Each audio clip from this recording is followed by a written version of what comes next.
Welcome back to Just the Truth, and I'm talking with Jennifer Lahl, who's the director, producer, and writer of this amazing documentary that you absolutely have to watch. It's called Transmission: What's the Rush to Reassign Gender?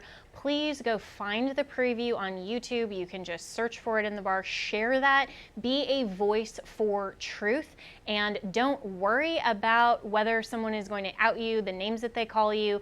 People call me names all the time. I don't care. What I care about is standing for the truth. We need to be bold truth tellers because there is a lot of courage in numbers. The more people that come out and say, wait a second, this is not okay and we can ask questions about this, then the more boldness you will then give to others, and it will just be an increasing movement. So Jennifer, this has been a really fascinating conversation, and just one that is culturally devastating.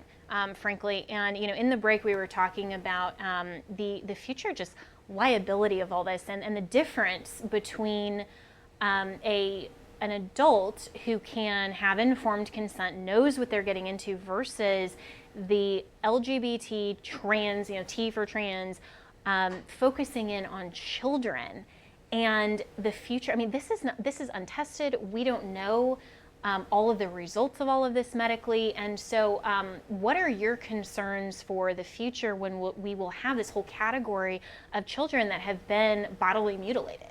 Well, we have obviously some pretty good examples from history of just what happens when we do medical experimentation and it goes wrong. Drugs get pulled off the market, lawsuits. We can look in our crystal ball and sort of just imagine what's going to happen when we've done what we've done to children, and they one day wake up and say, this was not a good deal for me, and they get lawyered up. I mean, we are a litigious country here in the United States.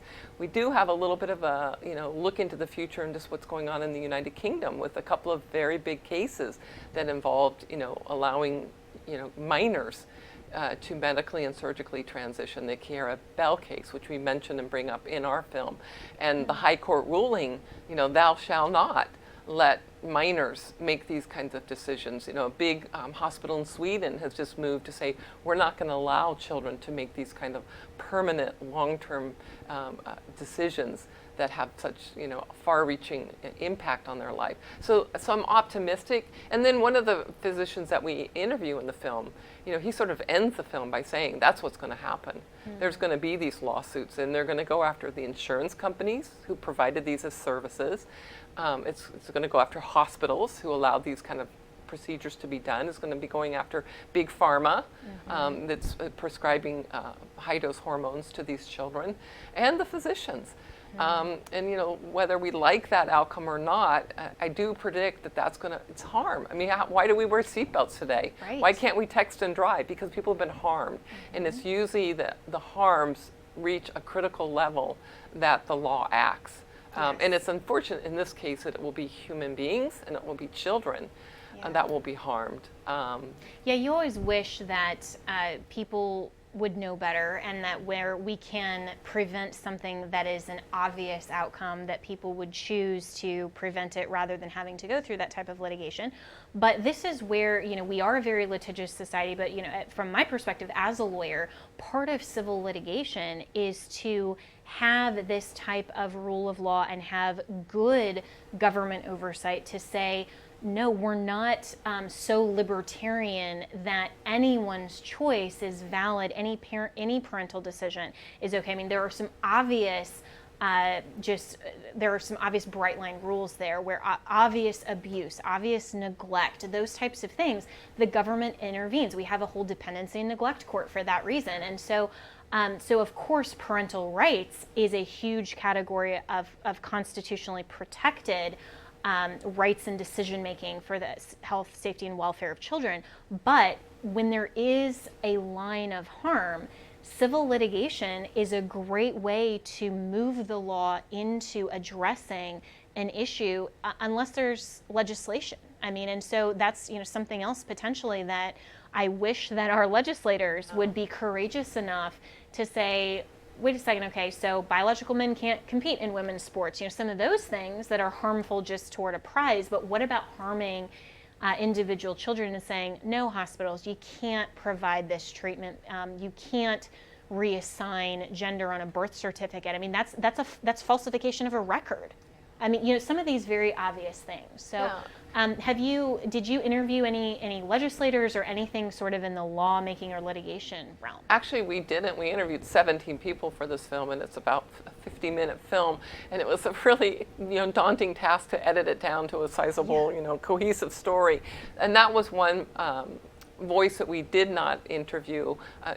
As far as a legislative voice, it was just really the case that was happening at that time that was very active in the United Kingdom and what was being argued there in the courts. But I just look back and I think, as well as just lawsuits and changes within law and legislation, if physicians just stand up and say, we're not going to do this. Yeah. If insurance companies just stand up and say, we're not going to provide this as a service, as part of our healthcare package. If hospitals would just, as a matter of policy, Johns Hopkins does not do sexual reassignment surgery, and that's from way back when. That's been their policy from a long, long time ago. But there's other things that we can offer people that have these confusion and dysphoric feelings that doesn't require surgical intervention. So, good people can still do good things collectively or as individuals, regardless of what the law or the legislators do. Yeah, and that's a great point, is that it takes individual people to stand up and say, wait a second, no, this is harmful, this is not fulfilling my oath to first do no harm. This is not something that I am comfortable with from a faith-based or just a reality-based perspective. And so in the last few minutes we have, where can people find this film? How can they reach you? I hope that your voice gets out. You're such a wonderful advocate for this. So thank you for doing this film. Thank you. Yeah, well, our YouTube channel is the Center for Bioethics and Culture Network, and if they go there, they'll find the full feature film. It's free to watch. We had a really wonderful donor who wanted the film made and wanted it to be free and made readily available, so there's no hindrance there. And then also on our YouTube channel is the trailer and plenty of clips, because we just pulled out a lot of just little snippets, because sometimes people are busy and they won't maybe watch a 50-minute film, but they'll watch a 4-minute little chunk of one person's story or something. So there's plenty of clips there. And then our website is cbc-network.org, which also links to the film there and our other films as well. Oh, that's great. So all of your other, your prior, 9 documentaries are also there and in this space.